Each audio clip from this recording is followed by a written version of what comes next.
across Texas. The issue is. I'm Rudy Koski in Austin. I'm Stephen Dial in Dallas. And I'm Greg Krugen in Houston. And this is Texas, the issue is. Today, the issue is double trouble. We're not talking about the duo who played with Texas music legend Stevie Ray Vaughan, but the sour notes involving NATO and Ukraine. Texas Senator John Cornyn has something to say about that. He was here in Austin to kick off early voting, and I asked him about the growing course in Congress to bail out on those two hot topics and why that idea doesn't strike a chord with him. Well, first of all, we promised to protect Ukraine's sovereignty in exchange for giving up their nuclear weapons. In 1994, there's something called the Budapest Memorandum, where the United States, among others, agreed in exchange for Ukraine to give up their nuclear weapons. They had the second largest stockpile in the world. That we would work with our allies to protect their sovereignty. But if you don't like the legal arguments, let me just talk about the national security argument. So we know that Putin has this illusion that he wants to restore the Soviet empire. He's fancied himself as Peter the Great. He said, you know, the fall of the Soviet Union was one of the greatest geopolitical disasters of the last 100 years. But Putin is an ideologue, and he wants to capture some of this territory that he lost when the Iron Curtain fell in 1991, and Ukraine is just the first step. We know that because there wasn't an effective response in 2014 when he annexed Crimea, that he got the impression that I can just keep coming. Well, you know, what's after Ukraine is the NATO countries, and we have a treaty obligation under Article 5 to come to the defense of NATO allies who are threatened by Russia or anybody else. So I believe it's in our national security. Finally, I would say that President Xi over in China and, of course, the supreme leader in Iran, Kim Jong-un in North Korea are paying attention. We're the most powerful nation in the world, economically and from a military standpoint. And like it or not, it's in our national security interest to do everything we can to prevent wars, not to be prepared just to fight a war. We want to prevent wars. And I think Reagan was right when he said that comes with peace through strength. So with that said, why support Trump after what he said about NATO and suggesting that Russia should go after the guys who don't pay up? Well, I don't take everything President Trump says literally. I take it seriously, but sometimes I think he's trying to make a point, and the point here was NATO countries need to step up and provide for their self-defense, and many of those countries in Europe are not doing that and need to do so.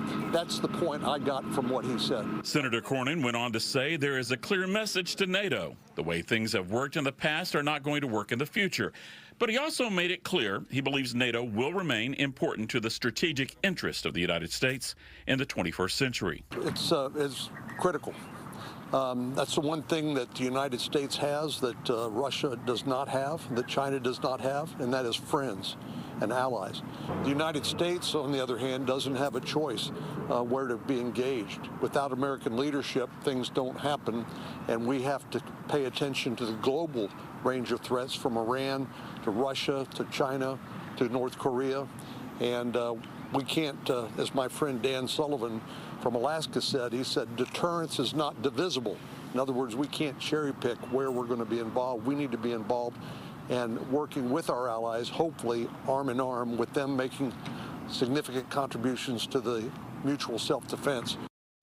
Well, the word that comes to mind for me after listening to the senator is isolationism. Greg, what's your word for that interview? Yeah, Rudy, my word is actually a date, 1938. Stephen, take us to the break with a word. All right, my word is easy, priorities. All right, I think that there are a few more words to add to all this, and the Texas Trio will be back after this to do just that. Providing more money to Ukraine and getting more money out of NATO members, well, they're big issues on Capitol Hill right now. In our interview, Senator John Cornyn indicated bailing out on both. Well, that's not a good idea for him. But a new UT poll shows that Texans are essentially split on global intervention. So, Greg, I think those numbers are directly linked to our own border crisis, don't you? Yeah, Rudy, I absolutely agree. When you are clearly not taking care of fundamental business at home, as in the unsecured border, it's hard for folks to justify shipping billions of hard-earned American tax dollars 6,000 miles away to Ukraine. Now, that said, I believe a majority of Texans have a fundamental grasp of just how ruthless Vladimir Putin has been and will continue to be if not contained. I noted the date 1938 earlier because that's when Britain's Prime Minister Neville Chamberlain claimed to have achieved peace in our time by appeasing Adolf Hitler after the Germans seized Austria and the Sudetenland by military force. Hitler, of course, was not appeased, and the bloodiest war in human history followed, which demands the question, have we completely forgotten the hard-earned lessons of the past? Yeah, and we all know what happens with that. We repeat it. You know, I agree. There's a lot of frustration about the impression that the Biden administration wants to protect another country's border and not our own border. Stephen, there are a lot of defense contractors, though, up in North Texas. What are you hearing about the Ukraine aid? Well, and if you look at it on its surface, right, if you ask most Americans, they're going to say, yes, we understand the reasoning for wanting to support Ukraine and continuing to support Ukraine because, as the senator mentioned and others have mentioned, it's a ripple effect. It's not just Ukraine when it comes to our enemy, Russia. But if you talk to Texas voters, specifically people who are actually participate in voting in Texas, they recognize, like Greg mentioned, there's a problem on our border. And so seeing all of those funds go to something that does not directly impact Texans or Americans is a tough pill for people to swallow. And then you have another group of people who may not necessarily are focused on the border, but still look at all those dollars and say they could be better spent in the U.S. Now, I'm going to bring up that pill in a moment, Stephen. Senator Cornyn seems to be offering his own Teddy Roosevelt impersonation, you know, swinging a big stick on isolationism. But hearing him downplay what Trump said, you know, encouraging Russia to invade a NATO nation, wow, here it is, that hard pill to swallow. Greg, that Trump comment didn't play well here in Austin. What did you hear in Houston? Look, Rudy, for many it sounded like crazy town, given the justified shock inflicted on hundreds of millions of Europeans with whom we have been allied for 8 decades. Now, of course, there are others who simply rationalize Trump's statement as playing hardball with nations who have welched on carrying their fair share of the load. Look, anyone who is a student of history knows American isolation was strongly promoted prior to America's entry into World War I and again prior to World War II. It didn't keep us out of either global conflict at an incredible cost of lives and treasure.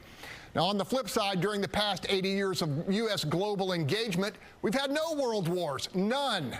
Bottom line, a majority of people I talk to see appropriation as triage. Assure them you have stabilized the most life-threatening wound first, the border, and then address the other critical needs. You know, Trump's NATO comment came after a new UT poll came out, and in that poll, he leads GOP rival Nikki Haley 80% to 9%. Wow, that's big.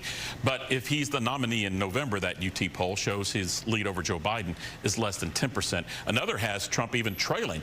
Stephen, that NATO comment sure does seem to be like a hanging curveball for Democrats, right? I mean, Democrats can pounce on that in November when that time comes, but the thing is, and history has proven, the former president can say whatever he wants. He's still going to win the party nomination. People may scratch their heads. Some Republicans may talk about him behind his back, behind closed doors. But the point is, everyone is lining up, kissing the ring, and changing their opinions, including the senator, in a way, of him saying the Republican Party has passed Trump and now endorsed Trump.